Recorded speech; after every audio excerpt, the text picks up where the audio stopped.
Hi everyone, my name is Lu. Welcome to my Master Gardener final project presentation.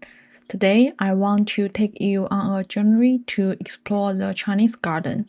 Today, the goal is to look beyond the surface beauty of this landscaping and understand the logic behind them. In the Chinese garden, a garden is never just a collection of plants. It's designed to recreate the nature worlds in a private space so that one can experience mountains and rivers without ever leaving the house. To understand this species, one must first accept a different philosophy harmony between man and nature. Western formal gardens often celebrate the beauty of geometry and symmetry. The Chinese garden, however, takes a different path. It strives to be naturalist and asymmetric. The golden rule here is through made by man, appearing as if created by heaven. In fact, this philosophy extends beyond the garden. We see the same principle in Chinese flower arrangement, just as a florist arranges branches to look like they are still growing wild in the mountains. The garden designer's goal is to be invisible, to arrange rock, water, and trees so naturally that it looks like if they were been there for 1,000 years, untouched by human hands. So that is the philosophy, but how do we actually build a Chinese garden? We don't just randomly choose plants and trees, we follow a specific recipe. A complete garden relies on four key elements working together: rock, water, architecture, and plants. If you lose one, the garden loses balance.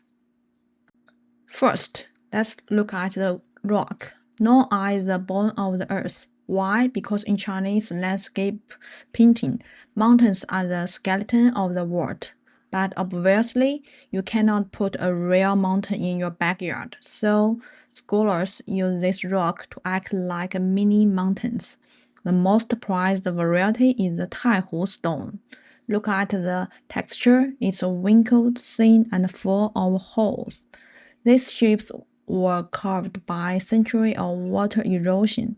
This stone represents the yang principle, permanent, solid, and timeless. Next is the water. We call it the blood of life. Why it's so important? First, it brings balance. Remember the rocks, they are hard and still. Water is soft and moving. It brings the yin energy to balance the hard yang of the rock. Second, it brings life. Water adds sounds, movement, and a home for fish. It connects everything together. And finally, the big design trick. It makes the space look bigger. Remember, most private gardens are actually tiny. So how do you make a small yard feel huge? You use the water. The ponds act like a mirror. The third one is the architecture. In Chinese garden, a building isn't just a shelter. It's a picture frame. Designers use things like the moon gate or window to control what you see. Think of the window like a camera lens. It blocks out the busy background and forces you to focus on just one beautiful thing, like a bamboo branch or a rock. It literally turns nature into a painting.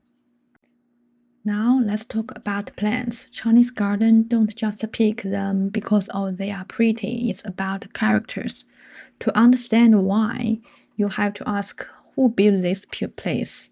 These gardens were mostly built by scholar officials, basically the intelligence and the political of the day. A lot of them were retired or even exiled from the royal court because of the bad political. So the garden was their safe place, their sanctuary, to work on their moral character. They used the plants as a sacred code. Bamboo wasn't just a plant, it was a way to say I have integrity. A classical group of is the three friends of winter: pine, bamboo, and plum. Why these three? Because when winter hits and everything else dies, these guys survival. Pine, it stands tall for a long time. That represents endurance and wisdom.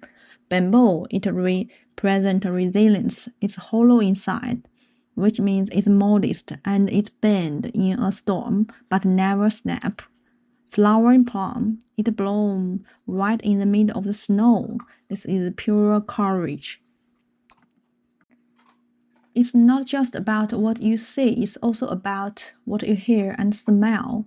For sounds, Chinese garden use the planting tree. It looks like a banana plant.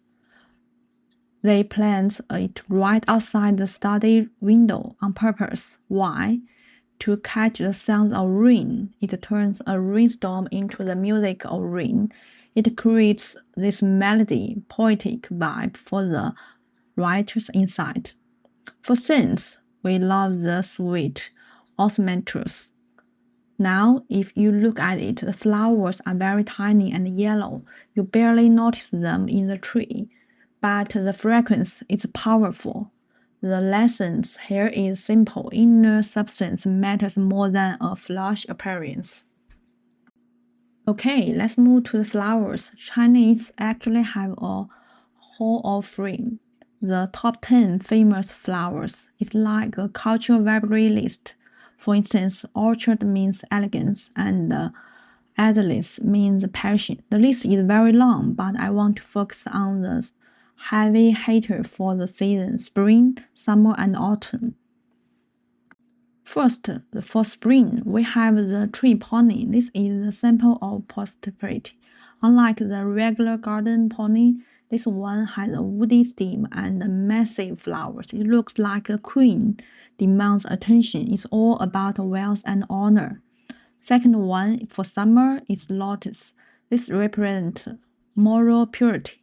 The reason is in biology, it grows out of dirty mud, but when it rises above the water, it's completely spotless. For scholars working in a mess, corrupt government, the lotus was a daily reminder to stay honest. The third one is for the autumn is the Chrysanthemum. This stands of the solitude or the hermit. In spring, everyone is fighting for attention, but this flower waits. It blooms all alone in the freezing forest. It represents the courage to stand apart from the crowd. Now let's look at how these elements come together in masterpiece. In the north, we see the emperor style. By the Summer Palace in Beijing, the scale here is enormous. The massive hill and lake was built by hands and shows the emperor's power. It's grand, open, and magic.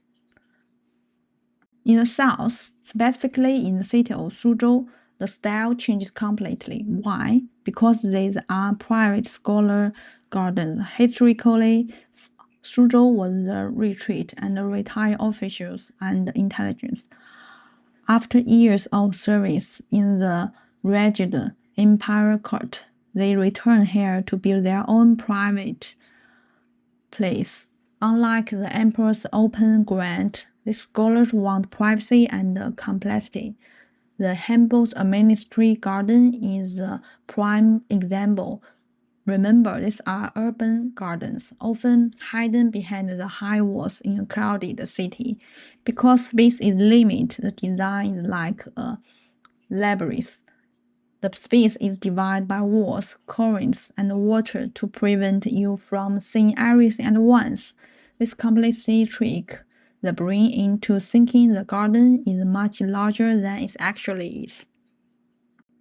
For the last part, let's see the true design principle in Chinese garden. This leads us to the first is the zigzag bridge. You will notice the bridge in Chinese garden are really straight. Why?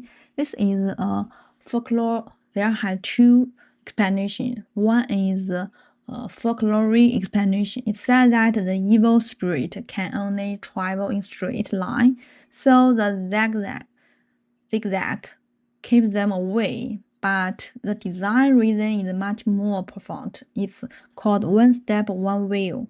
一步一景. One is a straight bridge. Your eyes focus on the end and you rush across. on a zigzag bridge. Your body is focused to turn. First, you face the lotus pond on the left, then you turn and face the pavilions on the right. This geometry forces the viewer to slow down and notice different angles of the landscape. It extends the time spent in the garden. These slides illustrate two critical techniques for manipulating visions. First, on left, borrowing scenery, 借景. Gardeners realize that while physical world has limited, vision doesn't have.